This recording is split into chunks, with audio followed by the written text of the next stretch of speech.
Ada saudaraku ya, punya dasar selaku pimpinan daripada advokat cinta tanah air ya. Dia juga mewakili advokat tadi dalam TPU tadi ya, mewakili advokat di Indonesia, memberikan masukan kepada Komisi 3 di dalam rapat Komisi 3 tadi, dan saya juga melihat dengan langsung ada beberapa pendapat daripada APTA ya, dan mungkin nanti kita pada ujungnya juga akan bagaimana penilaian APTA yang melalui negara sampai ini terkait dengan RKUHP. Gimana Bung Elsa? Iya, jadi satu, kita patut bersyukur sebenarnya wacana daripada perubahan KUHP ini kan belum begitu lama, hampir 60 tahun Bang. Dari 1963 itu sudah ada wacana seminar hukum nasional pertama di Semarang itu sudah dan itu sudah rancangan pertama itu tahun 70 kan. Tahun 70, habis itu berkembang lagi di tahun 2004 dirancang kembali oleh Prof. Muladi pada saat itu, baru kemudian hangat kembali itu di 2014-2019 pada saat era kepemimpinan Pak Jokowi. Jadi memang penantian sudah sangat lama ya. Tentunya banyak faktor yang menyebabkan hal tersebut tidak kunjung selesai, adanya tarik menarik dan segala macam. Nah, kita juga berharap selain itu, selain KUHP juga tentunya ada istrinya ya. Padanannya itu kita undang-undang hukum acara pidananya juga. Acaranya iya, acaranya. Jadi, kalau KUHP itu material, kalau acara formilnya, ini cara harus menyelenggarakannya. Dua-duanya ini harus berjalan beriringan. Seperti info yang sudah kita dapatkan bahwa menyusul KUHP-nya akan segera disahkan. Dan tentunya kami para advokat selain pidana materialnya yang tentunya banyak sekali bersinggungan dan distorsi itu di hukum acaranya itu sendiri. Ya kan? Yang menguntungkan salah satu penegak hukum dan penegak hukum yang dirugikan kan seperti itu ya. Ini banyak sekali catatan-catatan kita mengenai hal tersebut. Nah, itu yang pertama. Kedua, bahwa kami tentunya melihat ini dari sudut pandang praktikal. Sebagai praktisi hukum, kami melihatnya bahwa apakah rancangan KUHP ini nanti implementasinya terhadap penegakan hukum itu bagaimana? Apakah benar-benar bisa berjalan dengan baik atau tidak? Jadi kami berusaha melihat ke depan apakah pasal-pasal yang diterapkan ini nanti lebih banyak mudaratnya atau manfaatnya dari kepada masyarakat itu sendiri. Nah, kita mendapatkan beberapa catatan sebenarnya dari rancangan KUHP ini. Yang kami dapatkan selain memang kita membaca literasi yang ada, kami menyerap sebenarnya dari suara-suara masyarakat. Ya, dari itu kita kombinasi antara teori hukum itu sendiri dan prinsip-prinsip hukumnya juga, dan juga kira-kira distorsi penegakan hukumnya ada nggak ke depannya. Nah, kita ambil contoh yang pertama mengenai pasal tentang penghinaan presiden. Ya, nah kita sama-sama ketahui bahwa tanpa adanya pasal penghinaan presiden sekalipun ya kan, dalam prakteknya banyak sekali terjadi ketidakadilan ya kan, dalam hal kita berdemokrasi dan bernegara, di mana memang di satu sisi penghinaan dan pencemaran nama baik tidak boleh, tapi kadang-kadang ini menjadi satu dengan kritik gitu loh. Kritik itu dianggap menghina, kritik itu dianggap mencemarkan nama baik. Nah, kita berdasarkan catatan, APTA ini sudah banyak sekali menangani para aktivis ya, yang bersinggungan dengan hal tersebut. Contohnya ada Ahmad Dhani, ada Yusuf Karisma, ada Edi Sujana, ada Ahmad dan lain-lain sebagainya. Yang tentunya ini bersinggungan langsung dengan kami para advokat yang concern kepada bidang advokasi dan juga politik hukum itu sendiri. Nah, ini concern kita. Tanpa adanya pasal ini sekalipun, ini penegak hukum lain ya kan, pemerintah dalam hal ini pun kami anggap sedikit sewenang-wenang terhadap. Apalagi ini kalau dikodifikasi lagi kan gitu kan. Nah, ini menjadi catatan kami yang sangat penting dan serius. Tadi sudah disampaikan tadi. Sudah kita sampaikan. Walaupun ini sebenarnya ada barrier-nya bahwa ini adalah delik aduan ya. Jadi memang harus yang bersangkutan dalam hal ini kepala negara itu sendiri yang membuat laporan. Cuma ini tetap menjadi kritik kami terkait dengan pasal tersebut. Yang kedua tentang contempt of court. Contempt of court ini kan terutama di ayat C-nya ya. Nggak boleh itu kita Pasal merekam berapa itu di dalam? di pasal 280 itu Ya. tanpa izin pengadilan nggak boleh merekam, mempublikasikan secara langsung atau membolehkan untuk dipublikasikan proses persidangan. Nah, nggak boleh kita rekam itu. Iya, iya. Di penjelasan kita lihat kenapa nggak boleh ya. Ternyata penjelasannya karena tujuannya supaya hakim menjaga independensi hakim tidak terpengaruh oleh opini publik itu. Menurut saya ini jadi nggak nyambung gitu. Nggak nyambungnya apa? Ya hakim kita ya kan dalam sistem hukum civil law kita ini dia tidak tergantung kepada sebagainya, hanya kepada letter law undang-undang yang ada. Jadi kalau opini publik segala macam ya kan itu yang ada dalam sistem hukum common law, di mana para juri yang memutuskan itu dia tidak boleh terpengaruh oleh opini publik, makanya sampai harus di karantina dan lain sebagainya. Dari sistem hukum saja kita ini udah nggak sinkron. Mungkin kita bisa bersinggungan dengan sistem hukum hukum material common law itu dalam hukum korporasi ya, hukum bisnis segala macam kita udah banyak mengadopsi. Tapi ini kan singgungannya dengan hukum acara sebenarnya. Kan hukum acara kita ini udah benar-benar berbeda banget gitu loh. Kan? Justru di content of court itu jadi masuknya pasal itu lebih ke hukum acara. Ke hukum acara. Jadi kalau kita merekam segala macam dia content of court. Nah sebenarnya itu sudah diatur. Ini sebenarnya di aturan internal Mahkamah Agung sudah ada diatur bahwa kita harus izin hakim untuk melakukan merekam segala macam. Tapi ini kemudian dicabut karena apa? Ada reaksi dari masyarakat. Ada reaksi dari masyarakat. Nah, pertanyaannya kenapa dimasukin lagi kan gitu kan? Nah, menurut saya kalaupun ini harus dimasukkan, ini di dalam aturan internal Mahkamah Agung saja. Jadi masuk dalam tata tertib persidangan saja tanpa harus ada hukuman pemidanaan itu gitu ya. Itu yang sangat-sangat ini. Dan ini kaitannya juga kan dengan kebebasan pers ya kan dan keterbukaan informasi publik. Pers kan berhak untuk mendapatkan informasi yang maksimal dari setiap proses persidangan dari A sampai Z gitu loh. Secara terbuka ya kan. Nah, begitu juga dengan keterbukaan informasi kepada publik. Undang-undang juga sudah mengatur hal tersebut. Nah, ini kan bertentangan dengan hal tersebut. Kalau kita bandingkan dengan kepentingan data filosofi dari pembuat undang-undang bahwa ini untuk menjaga netralitas hakim dan menjaga supaya hakim tidak terpengaruh opini publik. Kan ini kan jadi sesuatu hal yang lebih banyak yang mana yang lebih pentingnya gitu loh. Jadi bukan dari undang-undang, dari opini. Iya, dari opini gitu loh. Nggak perlu khawatir dengan hal tersebut. Malah sistem hukum kita hakim itu bisa menyerap tapi harus sesuai dengan peraturan perundang-undangan yang berlaku aja. Seperti itu. Itu catatan kedua kita. Ketiga itu masalah living law, ya kan? Hukum yang hidup di masyarakat ini bisa dijadikan pidana. Nah, living law ini masuk dalam bab azas legalitas. Nah, sebagaimana kita ketahui kan azas legalitas ini bahwa adanya suatu kepastian hukum harus dilakukan secara tertulis kan seperti itu. Nah, dibahas di pasal living law ini hukum yang tidak tertulis yang hidup di suatu masyarakat bisa berakibat pidana terhadap orang yang melanggarnya. Jadi hukum kebiasaan berarti. Jadi hukum kebiasaan. Kan artinya ini bertentangan dengan azas legalitas itu sendiri. Karena tidak ada tertulisnya. Tidak ada tertulisnya. Distorsi akan terjadi ketika kita masuk ke suatu daerah dan tidak mengetahui living law yang ada pada saat itu. Kita bisa dipidana. Gini, saya supaya yang pemirsa bisa mengetahui ya, menyadari asas legalitas itu tiada pidana, tiada kesalahan kan begitu kan? Betul. Nah kemudian di sini pidana itu tentunya undang-undang gitu kan. Sementara di sini ada pasal tentang living law tadi itu dapat dipidana orang ketika walaupun tidak tertulis peraturan tersebut, tetapi atas kebiasaan itu dapat dipidana. Itu betul seperti itu. Nah ini memang agak sedikit jadi rancu secara teori juga rancu. Saya nggak tahu. Jadi siapapun bisa lapor kalau bisa lapor. Jadi secara teori kita kurang tahu karena kita nggak ikut dari awal. Ya seperti yang dikatakan oleh Pak Abdul Qadir tadi. Apakah hal ini secara norma dan secara teoritis ini sudah dibahas atau tidak?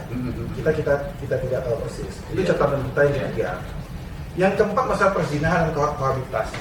Masalah perzinahan ya ini ada kita menangkap memang ada perluasan makna sebenarnya yang ingin dibuat oleh pembentuk undang-undang. bahwa yang dulunya konsep perzinahan itu salah satu atau keduanya terikat pernikahan, ya laki dan bini orang lah seperti itu seperti itu, suami dan istri orang. Nah ini diperluas bahwa tidak hanya itu, ya kan, orang itu yang single saja yang melakukan perzinahan itu bisa dipidana. Nah walaupun ada barriernya bahwa ini adalah delik aduan. Jadi kalau untuk yang menikah, yang sudah menikah itu harus dilaporkan oleh suami atau istrinya. Dan kalau yang masih single, ya kan, harus dilaporkan oleh orang tuanya. Nah pertanyaan saya, untuk anak di bawah umur ini nggak ada masalah. Iya kan, nggak ada masalah karena memang hak ampuh masih ada di orang tua. Ketika secara filosofi hukumnya bahwa memang anak di bawah umur itu di bawah pengawasan dan di bawah pengampuan orang tua, kan seperti itu. Ketika dia sudah dewasa dan melakukan perzinahan, secara prinsip-prinsip hukum yang saya sebutkan tadi, apakah orang tuanya masih berhak untuk mewakili, ya kan, kerugian daripada dan itu di RKUHP ada? Ada, sudah ada. Nah hal-hal kayak gini kan artinya menabrak prinsip-prinsip hukum yang sudah ada. Berlaku. Undang-undang anak kan ada. Undang-undang anak sudah ada. Jadi kita tidak bukannya sepakat atau tidak sepakat tentang masalah perzinahan ini tadi, perluasan makna, tapi ini kan ada prinsip-prinsip dasar daripada hukum yang dilanggar. Ini yang harus dilihat apakah nanti dalam penjelasan atau tidak, itu kita harus lihat. Ya. Yang berikutnya itu masalah kohabitasi. Ini kurang lebih kumpul kebo lah. Ini kumpul kebo. Kohabitasi. Nah, istilah sekarang. Kalau dulu kan 7-Eleven ya. 7-Eleven. Nah, jadi ada nih di KUHP yang baru. Ada. Nah, ini menarik. Menurut saya menarik. Karena apa? Yang kita pertanyakan, apakah kohabitasi ini merupakan perluasan makna daripada perzinahan tersebut, perluasan perbuatan daripada perzinahan itu. Zina yang dilakukan, kalau kan perzinahan kan dilakukan secara insidental ya, 1 atau 2 kali. Cuma kalau kohabitasi ini perzinahan dilakukan secara temporary dalam kurun waktu tertentu. Nah, apakah itu? Ya kan? Nah, kalau pertanyaannya seperti itu, ini di penjelasan ini nggak jelas gitu loh. Pertanyaan saya, ya kan, kalau ini nanti diterapkan, ya kan? Kita ambil contoh gini, kita tinggal satu kos bersama, lelaki dan perempuan di apartemen. Nggak usah jauh lah, kalau teman ya mungkin kita tanda kutip ya. Cuman kalau mereka saudara sepupu aja, letterlah melihat pasal ini dia bisa kena. Karena apa? Secara hukum mereka berdua itu bukan muhrim, bisa menikah. Kecuali ke bapak, ibu sama anak, ya kan? Itu nggak mungkin dia di pekerjaan. Cuman kalau dia ini saudara sepupu, ya kan, atau ponaan yang secara syariat agama, ya kan, dia bisa menikah, ini bisa kena. Ini bisa kena. Jadi ini yang kita khawatirkan nanti akan ada kriminalisasi terkait dengan pasal kohabitasi. Ada peluang, ada peluang. Nah itu satu kedua dari sisi waktu. Waktunya berapa lama periode? 1 hari kah, 2 hari kah, 3 hari, 6 bulan, 1 tahun, 3 tahun, kita nggak tahu. Ya kan? Jangan-jangan orang ada teman dia hujanan nginep di rumah temannya, ya kan? Satu malam aja udah bisa dia dikriminalisasi, ya kan? Padahal tidak melakukan apa-apa, ya kan? Dikriminalisasi karena ini. Makanya pasal kohabitasi ini apakah kaitannya dengan perzinahan saja atau cuma tinggal serumah aja gitu? Oke. Ya ini yang akhirnya nanti ya pasalnya harus penjelasannya. Ya perlu penjelasan yang sangat detail mengenai masalah itu. Ya. Selanjutnya apa lagi? Habis itu masalah dukun santet. Kita sebenarnya sepakat bahwa orang yang mengaku, ya kan, bahwa dia adalah orang yang mampu untuk membuat orang sakit, ya, menyantet orang dan sebagainya untuk dihukum. Cuma kan yang kalau kita merefleksi daripada perkembangan yang di masyarakat, banyak juga orang yang mengaku-ngaku bisa menyembuhkan, bisa memberikan solusi, ya kan, tapi nggak bisa dihukum gitu loh. Belum dihukum dengan sekarang. Kasusnya baru-baru aja tuh si Samsudin, baru-baru yang lain-lain lah seperti itu ya. Nah ini gimana? Kekosongan hukum ini harus diisi juga kan? Gimana hukum kan harus ada. Jadi perbuatannya duluan ada, hukum mengikuti itu kan? Iya kan, prinsip-prinsip hukum seperti itu. Nah ini bagaimana? Apakah itu juga sudah direfleksikan dan dikodifikasi dalam undang-undang? Karena ini merupakan suatu kegelisahan di masyarakat saat ini, apakah dia masuknya ke sini atau masuknya nanti ke delik penipuan kan gitu kan. Nah ini yang kita tawarkan itu biar ahli hukum lah yang bicara, ya kan. Nah habis itu masalah aborsi, kita sepakat bahwa sebenarnya pasal ini boleh ada. Jadi kalau kurang lebih dikatakan bahwa aborsi itu nggak boleh dipidana dengan 4 tahun. Tadi ada eksepsional, pengecualian bagi mereka korban pemerkosaan. Jadi boleh melakukan aborsi. Nah, ini lagi kaitannya dengan hukum acara dan azas-azas hukum yang ada. Apakah pasal ini bisa dipraktekkan? Nah, kita ambil contoh seperti ini. Orang korban perkosaan, dia maaf dia diperkosa seperti itu. Nah, sesuai dengan tujuan hukum kita, salah satu tujuan itu adalah kepastian hukum kan. Artinya apa? Korban dan pelaku ini harus melalui proses hukum dulu. Iya. Betul kan? Harus. Maksudnya proses hukum dulu. Proses hukumnya arti labeling bahwa dia bersalah melakukan tindak pidana perkosaan, labeling bahwa dia adalah korban perkosaan melalui suatu putusan pengadilan kan, seperti itu kan. Sedangkan, ya kan, isi dalam kandungan ini nggak bisa nunggu itu, Pak. Oke. Bagaimana kita mau nunggu itu? Iya. Prosesnya. Iya. Apakah harus ada putusan itu saya pernah pegang perkara seperti itu. Kayak gitu kan? Iya. Nah, setelah kejadian itu sudah melahirkan, akhirnya bagaimana? Mau gimana? Iya. Nah, apakah harus ada? Nah, udah diperjelas ada putusan serta merta yang ada di dalam prinsip-prinsip hukum acara perdata atau bagaimana saya nggak itu biar ahli hukum. Cuman artinya seperti ini, pasal ini sudah hampir bisa dipastikan nggak akan bisa digunakan gitu loh. Ya ngapain kalau nggak bisa digunakan? Jadi memang harus ada solusi terkait dengan hal ini. Iya. Gitu loh. Ya, itu yang masalah aborsi. Habis itu penganiayaan hewan. Masalah ini kan pasal 339 ya. Memang kalau orang kurban nanti idul kurban. Nah iya. Di sini nggak jelas, karena nggak dijelaskan. Kan nggak dijelaskan itu hewan yang mana, apa hewan ternak termasuk atau tidak. Yang dimaksud dengan menganiaya itu seperti apa? Iya kan? Apakah penganiayaan yang ada dalam KUHP? Iya kan? Apa penganiayaan hewan punya definisi tersendiri kan, gitu kan? Atau seperti manusia gitu. Seperti itu menganiaya manusia. Perasaan aja. Nah, iya, teraniaya manusia. Apakah harus malu dia kalau dia secara psikologis kena? Apa harus melalui psikiater juga? Itu sebenarnya perlu penjelasan itu ya. Perlu penjelasan itu. Nah itu satu. Kedua, jenis-jenis hewan. Nah, kita ambil contoh menganiaya hewan. Apakah serangga termasuk? Kita nempuk nyamuk nanti bisa kena penganiayaan. Nyamuk nggak mati nih.